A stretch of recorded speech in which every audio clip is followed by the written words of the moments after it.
Once upon a time, there was a boy named Jack who lived with his poor widowed mother. They had sold almost everything they owned to buy food. When their last cow stopped giving milk, Jack's mother sent him to town to sell it. On the way to town, Jack met a strange fellow who told him stories of magic beans. "Where can I buy some of these magic beans for my mother?" asked Jack. "I have the last 5 magic beans, and I will sell them to you because you are a good boy." The strange man smiled at Jack. "Well, I have nothing but our old cow, and we need the money I would get by selling her for food."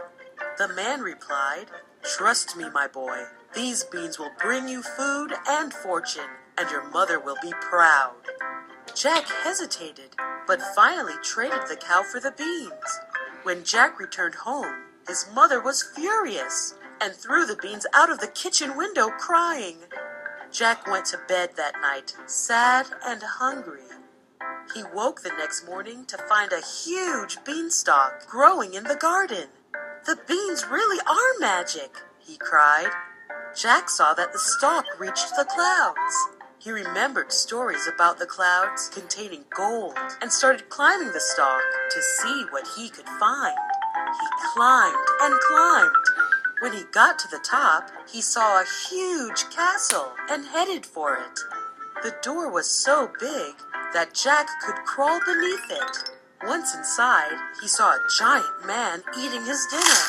When the giant was finished, he called his servant to bring him his bag of gold coins.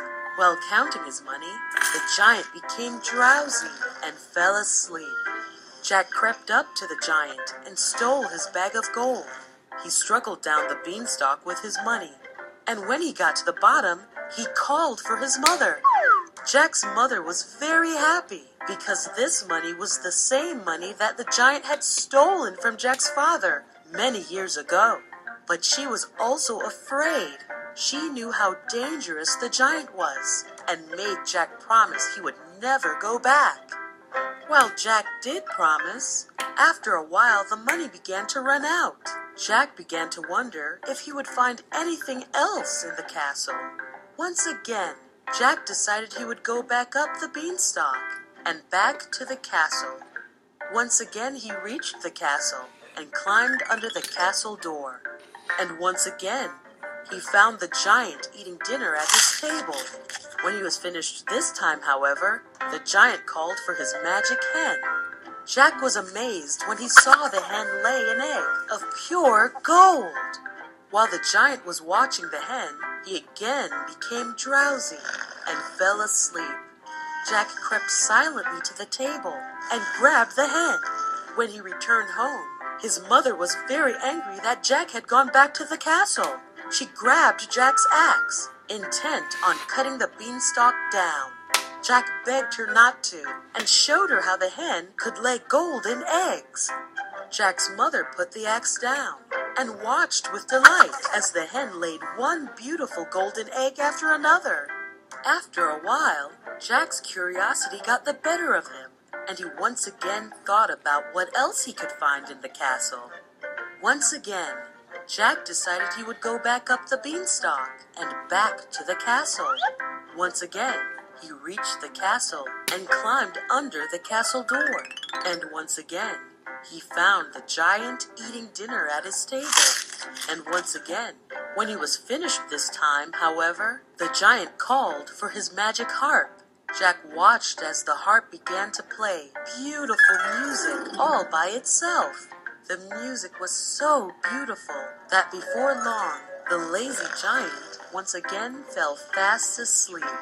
Jack crept silently to the table, but as soon as Jack picked up the harp, it began playing very loudly in his strange hands, and the giant awoke. "Fee, fi, fo, fum," yelled the giant, and he chased after the boy and his harp. Jack raced to the beanstalk and slid down. He could feel the stalk shake as the giant began climbing down. Luckily, his axe was nearby, and he began chopping down the beanstalk. The beanstalk shook and cracked under the weight of the giant and Jack's chopping.